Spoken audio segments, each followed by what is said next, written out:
ಗ್ರಾಮದ survey number 53ರಲ್ಲಿ 48 ಜನಕ್ಕೆ ಹಕ್ಕುಪತ್ರ ನೀಡಿದ್ದನ್ನು ನೆನೆ ದುರಸ್ತಿ ಮಾಡಲು ಸ್ಥಳ ಮಹಜರ್ ಮಾಡಲಾಯಿತು. ಅಮೃತೂರು ಹೋಬಳಿಯ ಕುಪ್ಪೆ ಗ್ರಾಮದ ಸರ್ವೆ ನಂಬರ್ 53ರ ಗೋಮಾಳ ಜಮೀನಿನಲ್ಲಿ 48 ಜನಕ್ಕೆ ಕುಪ್ಪೆ ಗ್ರಾಮದ ಸಾರ್ವಜನಿಕರಿಗೆ ಹಕ್ಕುಪತ್ರ ನೀಡಲಾಗಿತ್ತು. ಅದರಂತೆ ಎಸಿಡಿಡಿಎಲ್ಆರ್ ಆದೇಶದ ಮೇರೆಗೆ ಸರ್ವೆ ಅಧಿಕಾರಿಗಳು ಆರ್ಐವಿಎ ನೇತೃತ್ವದಲ್ಲಿ ಊರಿನವರಾದ ಯಜಮಾನ ವೆಂಕಟೇಶಯ್ಯ ಹಾಗೂ ರೈತ ಸಂಘ ರೈತ ಪರ್ವದ ರಾಜ್ಯ ಉಪಾಧ್ಯಕ್ಷರಾದ ವಿಜಯಗೌಡ ಅವರು ಉಪಸ್ಥಿತರಿದ್ದರು. ಒಂದೇ ಒಂದು ನಿಮಿಷ ಇದೆ. ಎಸಿನಲ್ಲಿ ಇವ್ರಿಗೆ ವಜಾಗಿದೆ, ಅಧಿಕೃತವಾಗಿ ಇಲ್ಲಿ ದಾಖಲಾತಿ ಇದೆ. ಈಗ ನೀವು ತಗೊಂಡ್ಬಂದು ಕೊಟ್ರಿ, ಏನ್ ಕೊಟ್ರಿ?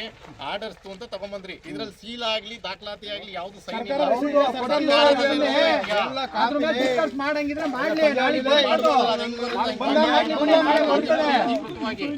ನೋಡಿ ಇವಾಗ ವಜಾಗಿದೆ ಅನ್ನೋದಕ್ಕೆ ದಾಖಲಾತಿ ಕೊಟ್ಟವ್ರೆ. ನಿಮ್ಮ ಕೇಸ್ ಒಂದ್ಸರಿ ಆಗಿದೆ ಆಗ್ಲೇ. ಎಷ್ಟೇ ಇಸ್ವಿ ನೋಡಿ ಸರ್,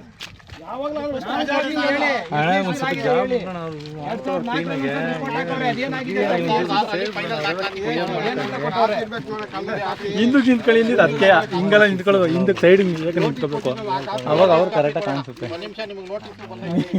ಈಗ ಗುಂಪು ಕಟ್ಕೊಂಡ್ರೆ ಏನು ಕಾಣಿಸುತ್ತೆ?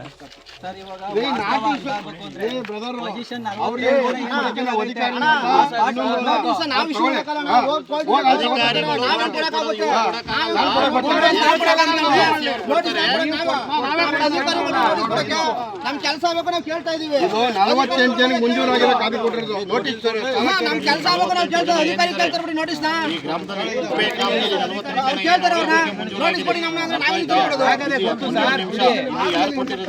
ಗ್ರಾಮ ಆಡಳಿತಾಧಿಕಾರಿ ಕುಪ್ಪೆಯವರು ಇರ್ತಾರಲ್ಲ, ಅವರು ವರದಿ ಹಾಕೋರೆ, ಅರಣ್ಯ ಇಲಾಖೆಯವರು ಹಾಕೋರೆ, ಮಂಜೂರ್ದಾರ ಹೆಸರುಗಳು ಇದ್ರಲ್ಲಿ ಏನಾದ್ರು ನಿಮ್ಮ ಹೆಸರು